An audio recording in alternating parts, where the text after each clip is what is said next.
تو متع کے حوالے سے جو اہل سنت و جماعت کا نظریہ اور عقیدہ ہے اور اہل تشیع کا جو نظریہ ہے، سنی شیعہ دونوں کی کتابوں کی روشنی میں انشاءاللہ ہم دلائل کے ساتھ اس کو بالکل واضح طور پر پیش کریں گے۔ پہلے بنیادی طور پر یہ سمجھیں کہ متع کی تین صورتیں ہیں: متعۃ الحج، متعۃ النکاح اور متعۃ النساء۔ جملات استعمال کیے، ورنہ میں ان جملات کے حق میں نہیں ہوں کہ اس انداز سے گفتگو کی جائے۔ رہی بات آپ نے جو کہا کہ متع کی تین قسمیں ہیں، متعۃ النکاح، متعۃ النساء اور متعۃ الحج۔ پہلے تو مفتی صاحب آپ کو اتنا نہیں پتہ کہ جو روایات ہیں آپ کے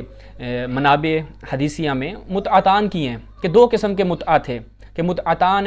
کانت علی عہد رسول اللہ، کہ دو قسم کے متعہ تھے کہ جو زمانے رسول خدا میں انجام دیے جاتے تھے، متعۃ الحج اور متعۃ النساء۔ اب آپ نے متعۃ النکاح کو اس سے الگ کیا ہے، تو متعۃ النساء جو ہے وہ متعۃ النکاح وہ کیا چیز ہے، اس کو آپ نے اپنی پوری ویڈیو میں بیان نہیں کیا، جبکہ متعۃ النکاح ہی متعۃ النساء ہے، کیونکہ وہ نکاح متع جو ہے کس کے ساتھ کیا جاتا ہے؟ خواتین کے ساتھ کیا جاتا ہے، نساء کے ساتھ کیا جاتا ہے، نہ کہ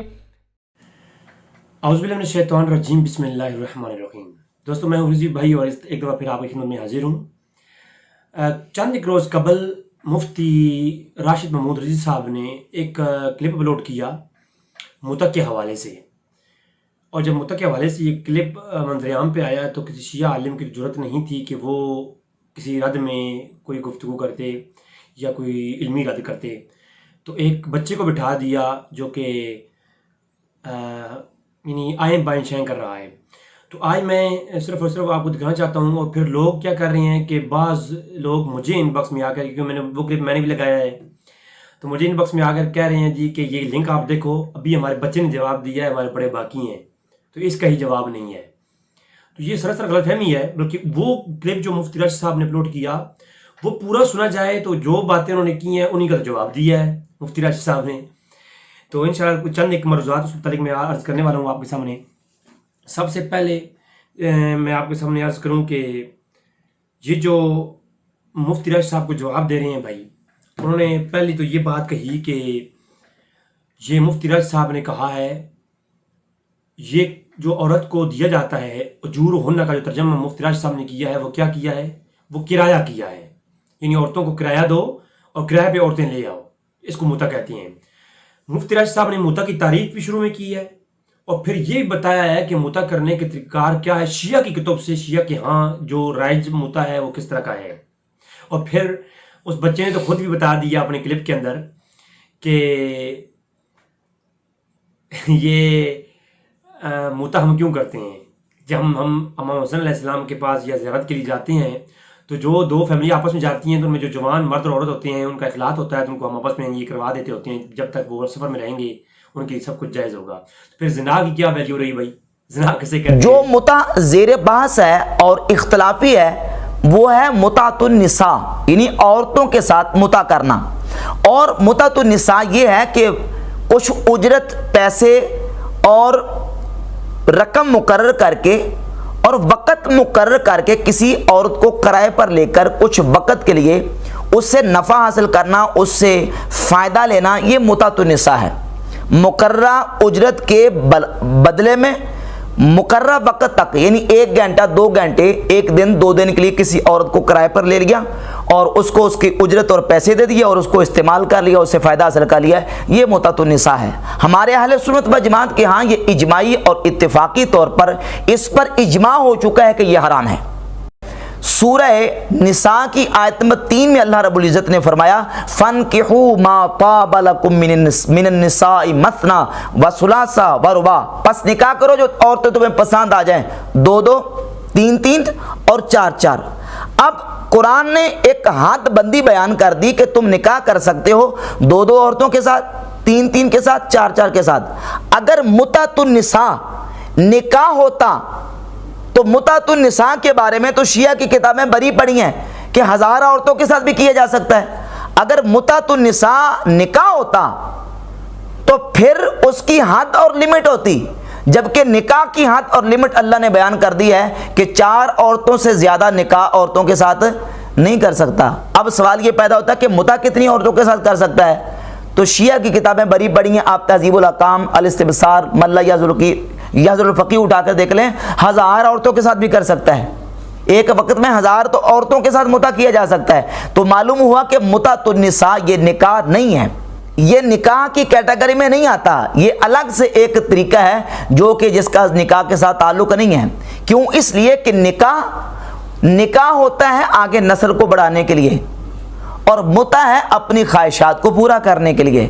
نکاح کے ساتھ عورت کے نان و نفقہ سکنا جو ہے وہ مرد پر واجب ہوتا ہے، جبکہ متع سے نہ نان و نفقہ سکنا واجب ہے اور نہ ہی متع کی صورت میں عورت کو طلاق دی جاتی ہے۔ نکاح کی صورت میں نکاح ہو تو طلاق دی جاتی ہے، جبکہ متع میں طلاق نہیں ہوتی، بلکہ وہ جو گھنٹہ 2 گھنٹے مقرر کیے ہیں، گھنٹے 2 گھنٹے کے بعد عورت الگ ہو جائے گی، وہ فارغ ہو جائے گی۔ جبکہ جب نکاح ہو گیا تو اس صورت میں ایسا نہیں ہے۔ نکاح عورت کو عزت فراہم کرتا ہے اور متع عورت کے لیے ذلت کا باعث ہے۔ نکاح کی صورت میں، جب نکاح کی صورت میں نکاح کے نتیجے میں اولاد پیدا ہوتی ہے تو ان کی کفالت کرنا، ان کی تربیت کرنا یہ مرد پر، شوہر پر واجب ہے، باپ پر۔ جبکہ متع کی صورت میں جو اولاد پیدا ہوتی ہے اس کا پتہ ہی نہیں ہوتا کہ اس کا باپ کون ہے، اس کا باپ ہی نامعلوم ہوتا ہے، اور پھر وہ ہیرا منڈیوں کی اولاد اور بچیاں زینت بنتی ہیں، وہ کبھی بھی صحیح طریقے سے تربیت نہیں پا سکتی۔ تو اب متع جو ہے یہ اسلام کے مزاج کے خلاف ہے، اس لیے اسلام نے متع کو کنٹینیو نہیں رکھا بلکہ اس کو حرام قرار دے دیا۔ کیوں؟ اس لیے کہ اسلام نے نکاح کو رکھا ہے، عدت کے مسائل ہیں، طلاق کے مسائل ہیں، نکاح کے سارے تفصیلی مسائل قرآن مجید میں اللہ رب العزت نے بیان فرمایا، لیکن متع کی کہیں بھی تفصیل موجود نہیں ہے اور نہ ہی متع کے احکام کو قرآن مجید میں بیان کیا گیا۔ اگر متع جو ہے اتنی اہمیت کا حامل ہوتا، اتنی اعلیٰ درجے کی عبادت ہوتی تو اس کے قرآن میں فضائل کے ساتھ ساتھ اس کے احکام بیان ہوتے، جبکہ قرآن میں اس کا حکم بیان نہیں کیا گیا۔ ہاں، نکاح کے مسائل اور نکاح کے احکامات کو قرآن مجید میں بیان کیا گیا۔ اس کے ساتھ ساتھ نبی پاک اب انہوں نے جو یہ ایک تقسیم کی تھی، جس کا ہم ان کو اتنا ہی عرض کر سکتے ہیں کہ آپ اپنی بنیادی کتب کا جا کے مطالعہ کریں، کم از کم صحیح مسلم ہی جا کے پڑھ لیں، صحیح مسلم جا کے پڑھیں، آپ کو اس میں روایات مل جائیں گے، دور نہ جائیں۔ اس کے بعد ناظرین آتے ہیں ان کے پہلے اعتراض کی طرف۔ پہلے انہوں نے جو اعتراض کیا کہ متع زنا ہے، اور متع کی انہوں نے متعۃ النساء کی تعریف کی کہ کرائے پہ ایک خاتون لیتے ہیں۔ وہ کرایہ نہیں ہے بھائی، جا کے اپنی تفسیر کی بنیادی کتب دیکھیں، اجورہن کی کیا تفسیر کی ہے، مہورہن یعنی ان کو ان کا مہر دو، یعنی وہ کرایہ جس کو آپ کرایہ کہہ رہے ہیں، یہ پتہ نہیں کہاں سے آپ نے ترجمہ کیا، جو آپ کے مفسرین نے، چاہے وہ فخر الدین رازی ہو، چاہے ابن کثیر دمشقی ہو، یا آپ کے قرطبی صاحب ہوں، کسی نے بھی یہ تفسیر نہیں کی فرمایا۔ اچھا، اس کے ساتھ ساتھ شیعہ علماء جو دلائل پیش کرتے ہیں ان میں سے سورۃ النساء کی یہی آیت نمبر 24 ہے۔ وہ کہتے ہیں اس میں جو کلمات آئے ہیں کہ اللہ رب العزت نے فرمایا ہے کہ فَمَسْتَمْتَعْتُمْ بِهِ مِنْهُنَّ، پس جن عورتوں سے تم فائدہ حاصل کرو، نفع حاصل کرو، فَآتُوهُنَّ أُجُورَهُنَّ فَرِيضَةً، تو مقرر کیا ہوا ان کو ان کی اجرت دو۔ تو اس سے ثابت ہوا کہ جن عورتوں سے تم استمتاع کرو، نفع حاصل کرو، ان کو ان کی اجرت دو۔ تو پتہ چلا کہ اس سے متع کا بیان ہو رہا ہے، اس سے ثابت ہو رہا ہے کہ متع کر کے ان کو تم اجرت دو۔ حالانکہ اس آیت کا جو سیاق کلام ہے، شروع والا حصہ اور بعد والا حصہ مکمل دیکھیں، اس میں متعۃ النکاح کی بات ہے کہ جن عورتوں کے ساتھ تم نکاح کر چکے ان کے لیے تم نے حق مہر کو مقرر کیا ہے۔ تو اب حق مہر مقرر کرنے کے بعد جب تم ان کے ساتھ ان سے فائدہ حاصل کر لو، ان سے نفع حاصل کر لو، تو اب تم ان کا حق مہر ان کے حوالے کر دو، یہ مراد ہے، یہاں متعۃ النساء مراد نہیں ہے۔ اور رہی بات آپ نے جو کہا کہ متع کی 3 قسمیں ہیں، متعۃ النکاح، متعۃ النساء اور متعۃ الحج۔ پہلے تو مفتی صاحب آپ کو اتنا نہیں پتا کہ جو روایات ہیں آپ کے منابع حدیثیہ میں متعتان کی ہیں، کہ 2 قسم کے متعہ تھے، کہ متعتان کانت علی عہد رسول اللہ، کہ 2 قسم کے متعہ تھے کہ جو زمانے رسول خدا میں انجام دیے جاتے تھے، متعۃ الحج اور متعۃ النساء۔ اب آپ نے متعۃ النکاح کو اس سے الگ کیا ہے، تو متعۃ النساء جو ہے وہ متعۃ النکاح وہ کیا چیز ہے، اس کو آپ نے اپنی پوری ویڈیو میں بیان نہیں کیا، جبکہ متعۃ النکاح ہی متعۃ النساء ہے، کیونکہ وہ نکاح متع جو ہے کس کے ساتھ کیا جاتا ہے، خواتین کے ساتھ کیا جاتا ہے، نساء کے ساتھ کیا جاتا ہے، نہ کہ اس سے ثابت ہو رہا ہے کہ متع کر کے ان کو تم اجرت دو۔ حالانکہ اس آیت کا جو سیاق کلام ہے شروع والا حصہ اور بعد والا حصہ مکمل دیکھیں، اس میں متعۃ النکاح کی بات ہے کہ جن عورتوں کے ساتھ تم نکاح کر چکے ان کے لیے تم نے حق مہر کو مقرر کیا ہے، تو اب حق مہر مقرر کرنے کے بعد جب تم ان کے ساتھ ان سے فائدہ حاصل کر لو، ان سے نفع حاصل کر لو، تو اب تم ان کا حق مہر ان کے حوالے کر دو، یہ مراد ہے، یہاں متعۃ النساء مراد نہیں ہے۔ اور مفتی راشد صاحب کا جو ویڈیو ہے اس کے اندر جو اس بندے نے جھوٹ بولے ہیں نا، آپ کو دکھاتا ہوں کہ انہی کے جواب مفتی راشد صاحب نے دیے ہیں۔ انہوں نے اجور ہنہ کا ترجمہ وہ کہتے ہیں جی کرایہ کیا ہے، کہیں بھی کرایہ نہیں کیا، باقاعدہ مفتی راشد صاحب نے قرآن کی کئی ایک جو ہے وہ آیات پڑھنے کے بعد اس کے اوپر کلام کیا ہے کہ یہ اجور ہنہ کا جو ترجمہ ہے وہ مہور ہونا ہے، یعنی مہر ہے، حق مہر ہے، یہ بھی زیادتی ہے وہ کی انہوں نے کہ متع زنا ہے، اور متع کی انہوں نے متعۃ النساء کی تعریف کی کہ کرائے پہ ایک خاتون لیتے ہیں، وہ کرایہ نہیں ہے بھائی، جا کے اپنی تفسیر کی بنیادی کتب دیکھیں، اجورہ ہنہ کی کیا تفسیر کی ہے، مہورہ ہنہ یعنی ان کو ان کا مہر دو، یعنی وہ کرایہ جس کو آپ کرایہ کہہ رہے ہیں، یہ پتہ نہیں کہاں سے آپ نے ترجمہ کیا ہے، جو آپ کے مفسرین نے، چاہے وہ فخر الدین رازی ہو، چاہے ابن کثیر دمشقی ہو، یا آپ کے قرطبی صاحب ہوں، کسی نے بھی یہ تفسیر نہیں کی۔ حق مہر کے لیے قرآن مجید میں کئی مقامات پہ اجرت کا یا اجور کا کلمہ استعمال ہوا ہے، جس طرح کہ خود اس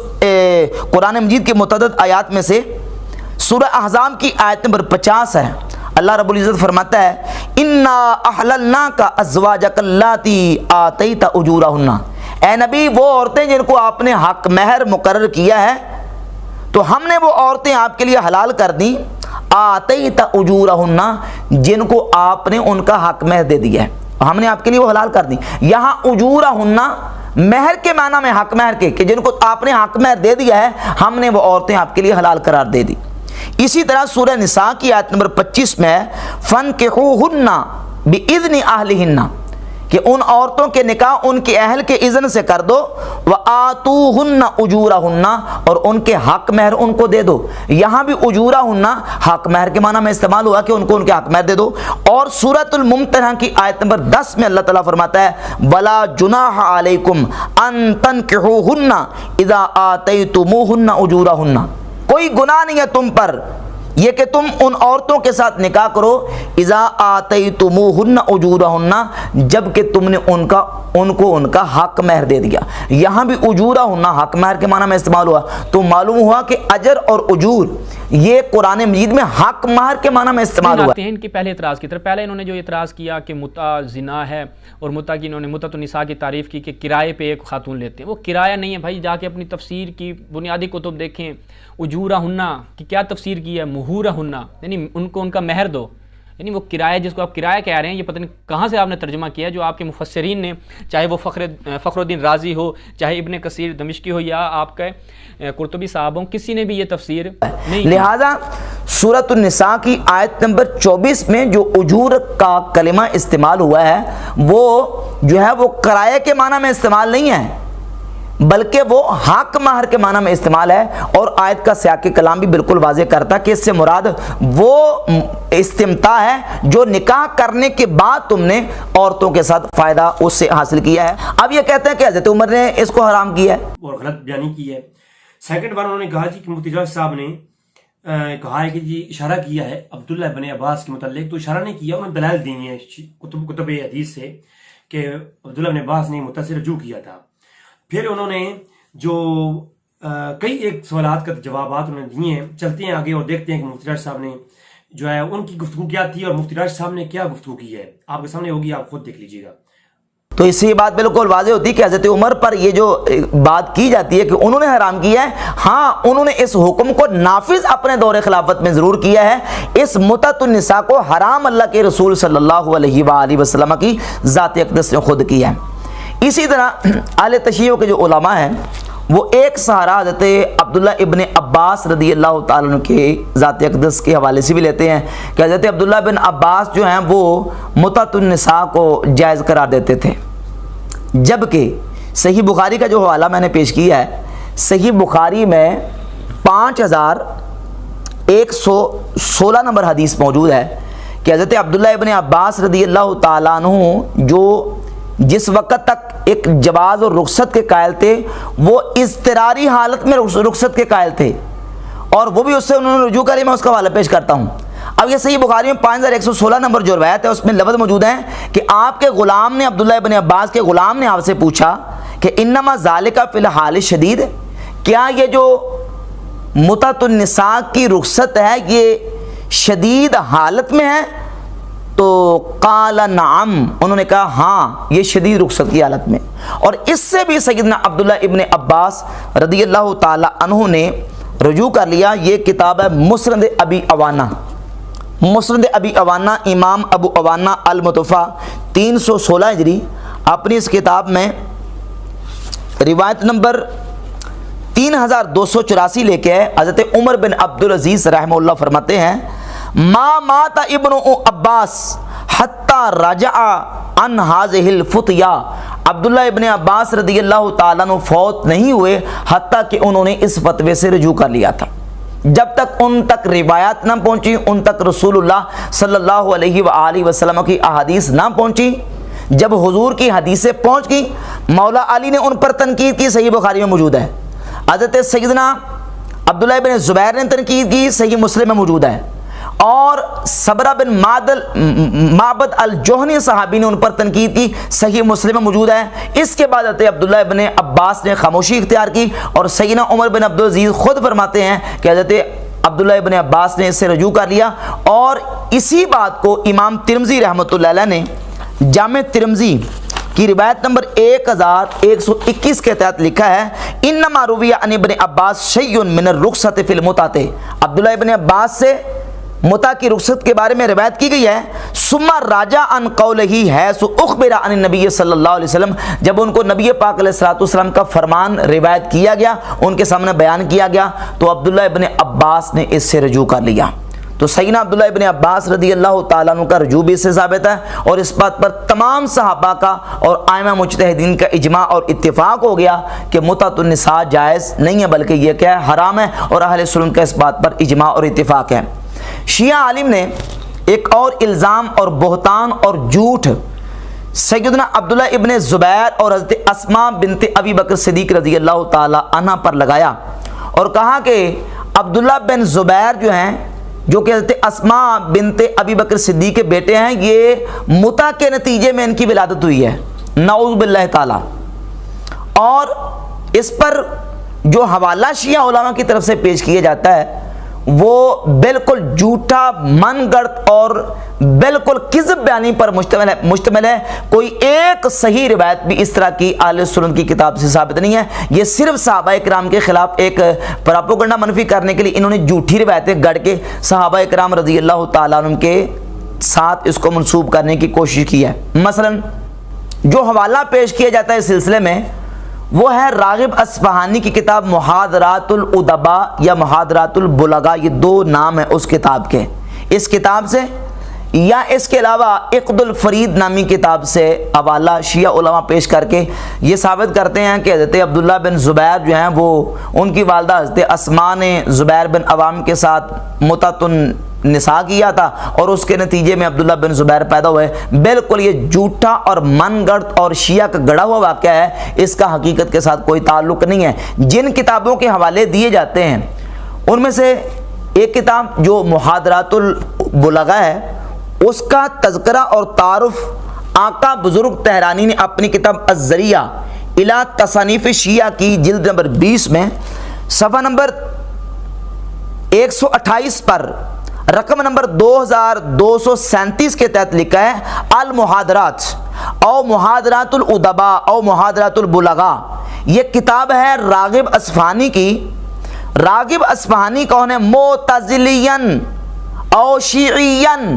یہ معتزلی ہے یا شیعی ہے۔ جزم بثانی الحسن بن علی صاحب و کامل البہائی، کامل البہائی کے مصنف حسن بن علی نے اس پر جزم کیا ہے کہ راغب اصفہانی محاضرات البلغاء یا ادباء کا مصنف و شیعہ ہے۔ کتاب شیعوں کی مصنف خود آقا بزرگ طہرانی کے نزدیک شیعہ ہے اور حوالے اہل سنت کے خلاف اس سے پیش کیے جاتے ہیں۔ اسی طرح یہ کتاب الذریعہ کی جلد نمبر 15 ہے، اور عقد الفرید نامی کتاب جس کا حوالہ پیش کیا جاتا ہے، اس کی 15 نمبر جلد کے صفحہ نمبر 286 پہ اس کتاب کو اور مصنف کو، عقد الفرید کی کتاب اور عقد الفرید کے مصنف کو، دونوں کو شیعہ علماء اور مصنفین میں سے، اور یہ تصنیف جو ہے شیعہ تصانیف میں سے شمار کی گئی ہے۔ لہذا اس طرح کے حوالے بھی اہل سنت کے خلاف پیش کر کے شیعہ کا اس طرح کے حوالے پیش کرنا بالکل اہل سنت کے خلاف پراپیگنڈا ہے۔ اہل سنت کے ہاں متعۃ النساء بالکل حرام ہے اور اس پر اہل سنت کا اجماع اور اتفاق ہے۔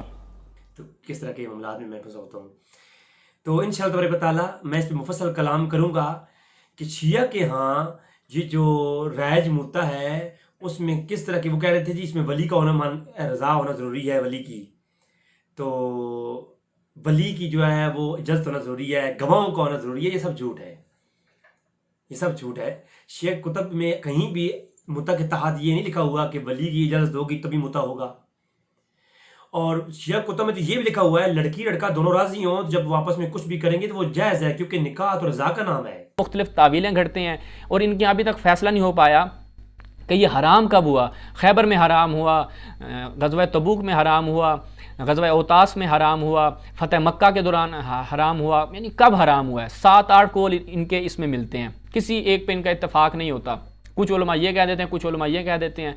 یعنی اس قدر تضاد اور اضطراب پایا جاتا ہے ان کے اقوال میں۔ بیان کیا گیا اگر متع جو ہے اتنی اہمیت کا حامل ہوتا، اتنی اعلیٰ درجے کی عبادت ہوتی، تو اس کے قرآن میں فضائل کے ساتھ ساتھ اس کے احکام بیان ہوتے، جبکہ قرآن میں اس کا حکم بیان نہیں کیا گیا۔ ہاں نکاح کے مسائل اور نکاح کے احکامات کو قرآن مجید میں بیان کیا گیا۔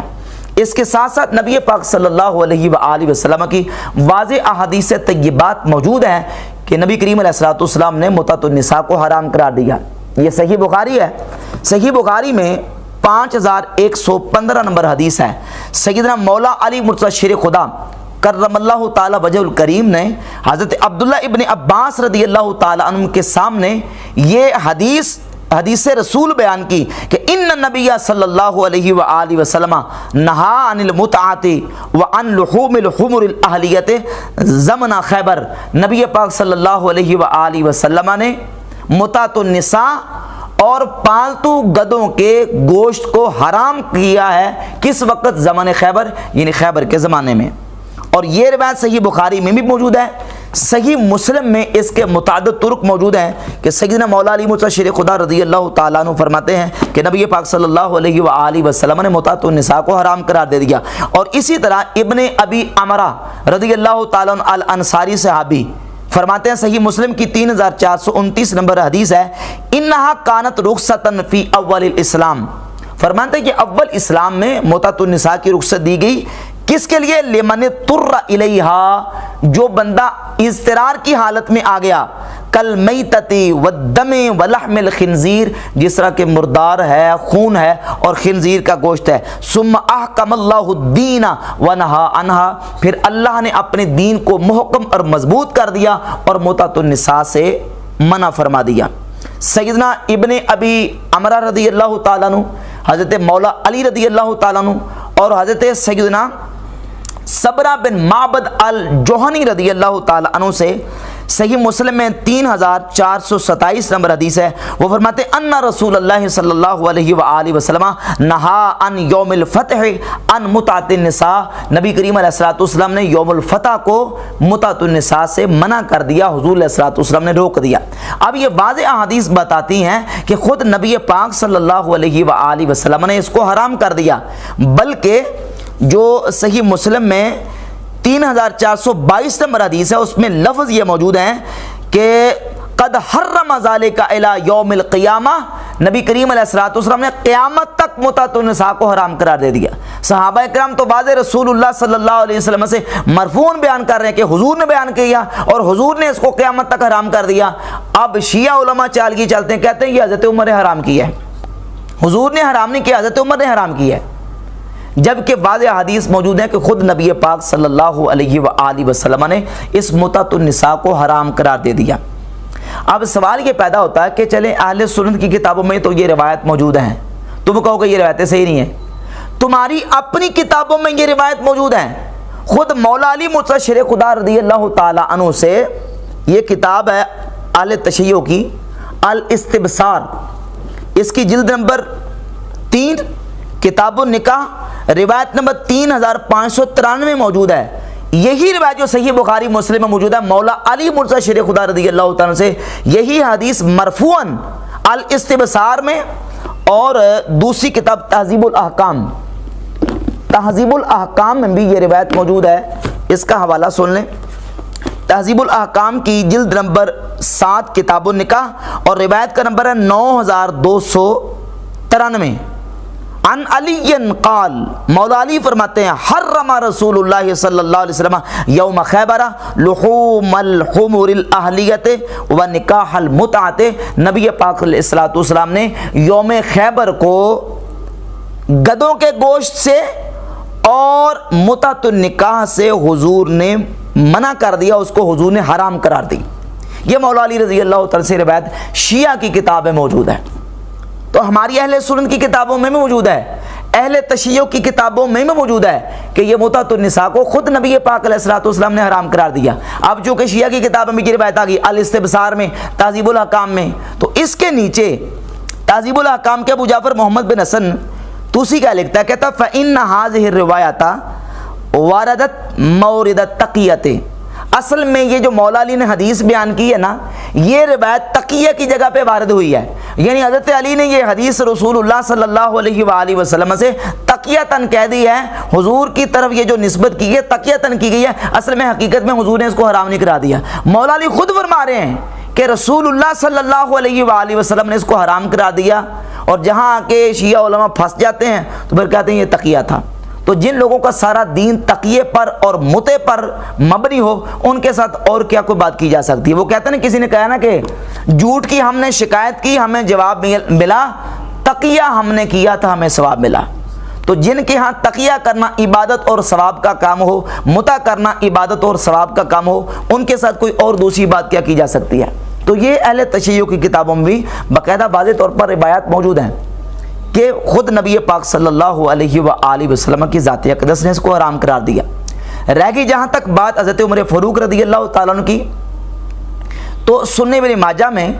1963 نمبر حدیث ہے، خود حضرت عمر فاروق بھی یہ بیان کرتے ہیں کہ رسول اللہ صلی اللہ علیہ وآلہ وسلم کے اس کو منع کرنے کی وجہ سے میں اس کو منع کرنے کا قائل ہوں، اور میں نے اس کو منع اس لیے کیا ہے کیونکہ نبی پاک علیہ الصلوۃ والسلام نے اس سے منع فرمایا۔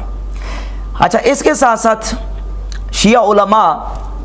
جو دلائل پیش کرتے ہیں ان میں سے صورت یہ ہے کہ جب لڑکا لڑکی کا رشتہ طے پاتا ہے تو سفر پہ جاتے ہیں لوگ، وہ دو فیملی جو ہوتی ہیں وہ سفر پہ جاتی ہیں، وہ زیارت کا سفر ہو سکتا ہے، وہ گھومنے پھرنے کا سفر ہو سکتا ہے۔ اب وہاں پر ان کے درمیان کچھ مدت کے لیے عقد موقت یعنی نکاح کا صیغہ جاری کر دیا جاتا ہے تاکہ یہ محرم رہیں اور ایک دوسرے کو جانیں، انڈرسٹینڈنگ ہو اور کوئی حرام کام انجام نہ پائے۔ لیکن بوائے فرینڈ گرل فرینڈ کا اس پہ آپ نہیں بولیں گے، بچوں کے ساتھ لواط اور اس پہ آپ نہیں بولیں گے، زنا ہو رہا ہے نہیں بولیں گے، کیونکہ مولا کائنات نے، وہ بھی میں انشاءاللہ ان روایات کی طرف بھی آؤں گا کہ اگر خلیفہ ثانی متع کو حرام قرار نہ دیتے کوئی بدبخت کوئی شقی ہی زنا کرتا۔ کا اس بات پر اتفاق اور اجماع ہے، جبکہ اہل تشیع کی کتابوں کے مطابق متعت النساء ان کے ہاں ایک عبادت کا درجہ رکھتا ہے، اور اس کے اس قدر فضائل و برکات ہیں کہ جو بندہ متعت النساء کرتا ہے اس کو اتنا ثواب ملتا ہے، اس کو اتنی نیکیاں ملتی ہیں کہ یہ کتاب ہے ان کی من لا یحذر الفقیہ، اس میں باقاعدہ روایات میں آپ کے سامنے پیش کرتا ہوں۔ من لا یحذر الفقیہ کی جلد نمبر 3 اور جلد نمبر 3 کے صفحہ نمبر 415 پہ روایت نمبر 4606 ہے کہ امام محمد باقر کی طرف روایت منسوب کی گئی کہ ان سے پوچھا گیا کہ للمتمتع ثواب، کیا متع کرنے والے کو کوئی ثواب ملتا ہے؟ تو انہوں نے کہا ہاں، اگر وہ اللہ رب العزت کی رضا کا ارادہ رکھتا ہو اور خلافاً علی من ان کا رہا، اور جس نے اس کا انکار کیا اس کی مخالفت کا ارادہ رکھتا ہو، یعنی حضرت عمر کی مخالفت کا ارادہ رکھتا ہو، تو اس کو ثواب ملے گا، اور اتنا ثواب ملے گا لم یکلمھا کلمۃ الا کتب اللہ تعالی لہ بہا حسنۃ، جو ہی وہ جو بھی کلمہ متع کرتے وقت کہے گا ہر کلمے پر اس کو ثواب ملے گا۔ ولم یمد یدہ الیہا الا کتب اللہ لہ حسنۃ ممتنتن، اور جب یہ متع کرنے والا اس ممتوع عورت کی طرف ہاتھ بڑھائے گا اس کو ہاتھ بڑھانے کا بھی ثواب ملے گا۔ فَإِذَا دَنَا مِنْهَا، اور جب یہ اس عورت کے قریب ہوگا، غفر اللہ تعالی لہ بذالک ذنبا، تو اس وجہ سے بھی اللہ اس کے گناہ کو بخش دے گا۔ اور اگلا جملہ دیکھیں، اس قدر بڑی عبادت ہے ان کے ہاں، فَإِذَا اغْتَسَلَ، اور جب یہ متع کرنے والا متع کرنے کے بعد غسل کرے گا، غفر اللہ لہ بقدر ما مر من الماء علی شعرہ، جتنے بالوں پر غسل کرتے وقت پانی گزرے گا ہر بال کے بدلے اس کے گناہوں کو بخش دیا جائے گا۔ یہ متع کی فضیلت ہے اہل تشیع کی کتابوں کی روشنی میں، یہ برکات ہیں اہل تشیع کی کتابوں کی روشنی میں۔ اور یہی ملا یحییٰ الفقی، اس کی روایت نمبر 4607 ہے کہ اللہ تعالیٰ نے جبریل علیہ السلام کو بھیجا، اور جبریل علیہ السلام نے نبی کریم علیہ السلام کے ساتھ آ کے ملاقات کی اور آ کے کہا کہ ان اللہ تبارک و تعالی یقول انی غفرت للمتمتعین من امتک من النساء، آپ کی امت میں سے جو عورتیں متع کرتی ہیں میں نے ان کو بخش دیا۔ متع کرنے والوں کی بخشش ہو گئی شیعہ کتاب کی روشنی میں۔ اور اگلی روایت جو ہے وہ 4608 ہے، اس میں یہ کہ امام جعفر صادق کی طرف منسوب کیا گیا، وہ فرماتے ہیں انی لاکرہ للرجل المسلم ان یخرج من الدنیا وقد بقیت علیہ خلۃ من خلال رسول اللہ صلی اللہ علیہ وآلہ وسلم۔ جب متع کے بارے میں پوچھا گیا تو آپ نے کہا کہ میں اس کو ناپسند کرتا ہوں کہ کوئی بندہ دنیا سے اس حالت میں جائے کہ متع جیسا رسول اللہ صلی اللہ علیہ وآلہ وسلم کا ایک خلق اور حضور کی نعوذ باللہ تعالیٰ ایک عادت وہ دنیا سے چھوڑ کے جائے، میں اس کو ناپسند کرتا ہوں۔ وہ کہتے ہیں میں ناپسند کرتا ہوں کہ یہ اس سنت کو چھوڑ کے دنیا سے چلا جائے، بلکہ سنت کو ادا کر کے جائے، متع جیسی سنت کو، نعوذ باللہ تعالیٰ۔ تو یہ فضائل ہیں اہل تشیع کی کتابوں میں متع کے۔ اور اس سے بڑھ کر ملا باقر مجلسی نے اپنی کتاب بہار الانوار، اور ملا باقر مجلسی اہل تشیع کے ہاں یہ وہ پرسنالٹی ہیں جن کے بارے میں خمینی نے اپنی کتاب کشف الاسرار کے صفحہ نمبر 121 پر لکھا ہے کہ اہل تشیع کو چاہیے کہ ملا باقر مجلسی کی کتابوں کو پڑھیں۔ یہ کتاب ہے ملا باقر مجلسی کی بہار الانوار، یہ 110 جلدوں میں کتاب ہے، اس کی جلد نمبر 103 ہے، اور 103 نمبر جلد کے صفحہ نمبر 307 پہ یہ روایت موجود ہے، امام جعفر صادق کی طرف منسوب ہے کہ ما من رجل تمتع، جو بندہ بھی متع کرتا ہے ثم اغتسل، پھر متع کر کے غسل کرتا ہے، الا خلق اللہ من کل قطرۃ تقطر منہ 70 ملکا، تو اس غسل میں جو پانی استعمال کرتا ہے ہر پانی کے قطرے سے 70 فرشتے پیدا ہوتے ہیں، یستغفرون لہ الی یوم القیامہ، جو اس متع کرنے والے کے لیے قیامت تک بخشش کی دعا کرتے ہیں۔ اور اگلا جملہ ہے وَيَلْعَنُونَ مُتَجَنِّبَهَا إِلَىٰ أَن تَقُومَ السَّاعَةُ، اور جو متع نہیں کرتا اس پر وہ فرشتے قیامت تک لعنت کرتے رہتے ہیں۔ کراچی کے ایک نقوی صاحب ہیں، انہوں نے کہا کہ متع ہمارے نزدیک جائز ہے، ضروری نہیں کہ ہم کریں۔ یہ امام جعفر صادق کی روایت ہے، ملا باقر مجلسی نقل کر رہے ہیں کہ جو متع نہیں کرتا کہتے ہیں کہ اس پر وہ فرشتے قیامت تک لعنت کرتے ہیں۔ اور ملا باقر مجلسی لکھتے ہیں ھذا قلیل من کثیر فی ھذا المعنی، اس معنی کی جتنی روایتیں ہیں ان میں سے یہ قلیل ہیں جو میں نے بیان کر دی ہیں۔ اور اس سے آگے اس سے بڑی روایت وہ سن لیجئے، فتح اللہ کاشانی کی کتاب منہج الصادقین، اس کی جلد نمبر 2 ہے، اور صفحہ نمبر 493 پر یہ روایت موجود ہے۔ جو بندہ متع کرتا ہے اس کی فضیلت اور اس کو اس عبادت پر کتنا ثواب ملتا ہے، فتح اللہ کاشانی نقل کرتے ہیں کہ نبی کریم علیہ السلام کی طرف منسوب کیا نعوذ باللہ کہ من تمتع مرتن کان درجتہ کا درجت الحسین، جس نے ایک مرتبہ متع کیا اس کا درجہ امام حسین کی طرح، ومن تمتع مرتین فدرجتہ کا درجت الحسن، اور جس نے 2 مرتبہ متع کیا اس کا درجہ امام حسن جتنا، امام حسن کے درجے کی طرح، ومن تمتع 3 مرات، اور جس نے 3 مرتبہ متع کیا درجتہ کا درجت علی ابن ابی طالب، اس کا درجہ مولا علی کے درجے کی طرح، نعوذ باللہ تعالی۔ اور اگلا جملہ ہے من تمتع 4 مرات، اور جس نے 4 مرتبہ متع کیا فدرجتہ کا درجتی، اس کا درجہ میں محمد مصطفیٰ کے درجے کی طرح۔ نعوذ باللہ تعالی۔ یہ فتح اللہ کاشانی نے متع کی فضیلت نقل کی ہے، اور اسی کتاب کے صفحہ نمبر 493 پہ ایک روایت یہ بھی ہے کہ ہر کے آرا قبول کنن و بآ عمل کنن، جو بندہ بھی متع کو قبول کر کے اس پر عمل کرے گا، وہ احیائے آن نمائد، اور اس کو زندہ کرے گا، از من باشد و من از بے، وہ مجھ سے ہے اور میں اس سے ہوں۔ جو متع کرتا ہے نبی کریم علیہ الصلوۃ والسلام کی طرف منسوب کیا گیا کہ نعوذ باللہ حضور نے فرمایا جو متع کرتا ہے متع کو زندہ کرتا ہے، میں اس سے ہوں اور وہ مجھ سے ہے، نعوذ باللہ تعالی۔ یہ فضائل و برکات ہیں اہل تشیع کی کتابوں میں متع کے لکھے ہوئے ہیں۔ تو اس قدر اعلیٰ درجے کی عبادت ہے شیعہ کے ہاں متع۔ تو نقوی صاحب کہتے ہیں ٹھیک ہے جی، کوئی ضروری نہیں ہے متع کرنا، جبکہ کتابیں کہتی ہیں کہ جو متع نہیں کرتا اس پر فرشتے لعنت کرتے ہیں، اور جو متع کرتے ہیں اس کو اتنا زیادہ ثواب ملتا ہے، اتنی زیادہ فضیلت ملتی ہے۔ اسی فتح اللہ کاشانی نے منہج الصادقین میں لکھا ہے کہ جو بندہ ایک مرتبہ متع کرے تو حضرت رسالت صلی اللہ علیہ وآلہ وسلم کے فرمود حضور علیہ الصلوۃ والسلام نے فرمایا ہر کے یک بار متع کنن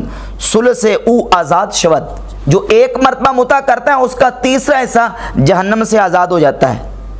ثلث او آزاد شود از دوزخ، و ہر کے دو بار متع کنن ثلثان او از آزاد شود از آتش دوزخ، جو دو مرتبہ متع کرتا ہے اس کے 2/3 جہنم سے آزاد ہو جاتے ہیں، وہ ہر کے 6 بار متع کنند ہما او آزاد شود از آتش دوزخ، وہ سارے کا سارا جہنم سے آزاد۔ نقوی صاحب کہتے ہیں کرنا ضروری نہیں ہے، یہ صرف جائز ہے۔ روایتیں کہتی ہیں کہ جو کرے گا وہ جہنم سے چھٹکارا حاصل کرے گا، وہ تو پکا جنتی، اس کو تو اتنا زیادہ ثواب ملتا ہے کہ ایک ایک پانی کے قطرے سے غسل کرنے کے بعد 70 فرشتے پیدا ہوتے ہیں، اور وہ قیامت تک اس کے لیے بخشش کی دعا کرتے ہیں، العیاذ باللہ تعالی۔ اور ملا باقر مجلسی نے اپنے رسالہ متع کے صفحہ نمبر 9 پر لکھا ہے کہ متع کرنا سنت موقدہ ہے، یہ سنت موقدہ قرار دیا ہے،